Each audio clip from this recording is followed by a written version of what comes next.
Now for our What in the World segment. Although you would not know it from Donald Trump's campaign rhetoric, crime is down in America and at a stunning rate.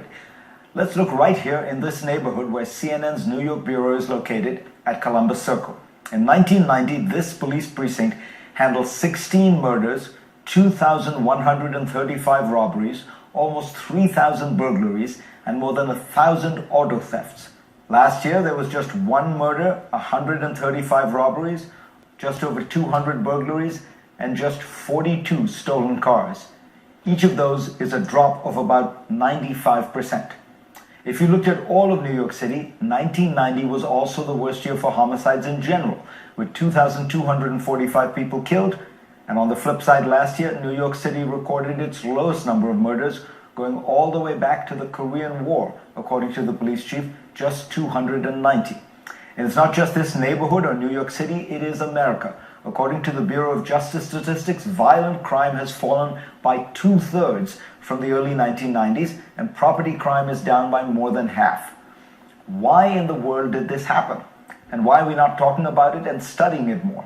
I sat down with Adam Gopnick, who is doing just that. He wrote a terrific New Yorker article entitled The Great Crime Decline. So, Adam, let's start with this first. Why? Why the dramatic drop? Many competing theories and hypotheses about it too. The strongest seem to be that it is no one thing, that it was the convergence of 1,000 small sanities for Reed happening at once. New kinds of community policing, both rising from within communities, where communities took control of their own safety. New kinds of community policing coming from the police forces, where instead of chasing crime after it happened, the police were in there to stop crime before it could happen, because most crime takes place in relatively few places and relatively nameable locations. Those things mattered a great deal. Huge thing that changed was simply the virtuous circle of eyes on the street. You know, the one best prophylactic against crime is having a lot of people on the street watching what's happening. That's been the classic urban solution to crime. That's why we had relatively lower crime rates when you had highly populated neighborhoods. More people coming into the city, more young people coming into the city, more people using the subway late at night. All of those small things seem, according to the best sociological guesses, to converge together to make this extraordinary decline. So why do you think it is that the image is still one that you can play with? So Trump harps on American carnage. He talked about Chicago as if it was the country writ large.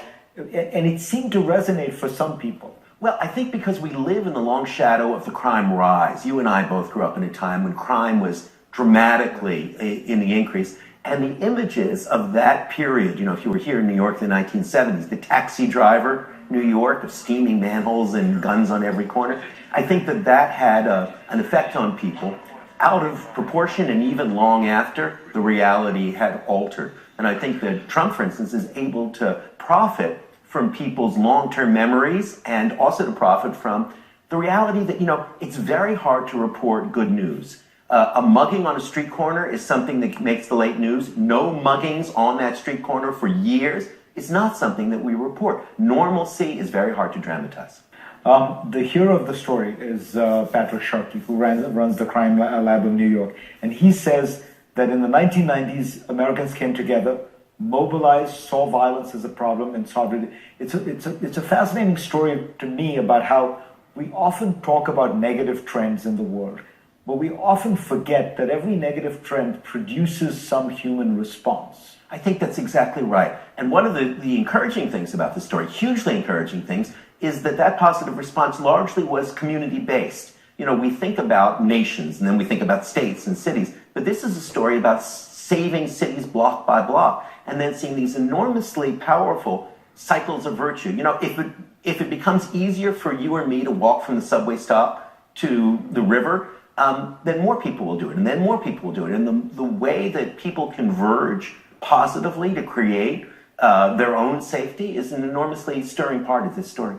Are there any signs that this decline is kind of a new low plateau, or are there indicators that one should look at that cause one to worry that there may be an uptick? Well, what does the future look like? So it seems as though we can continue to reduce incarceration, New York particularly, and reduce crime.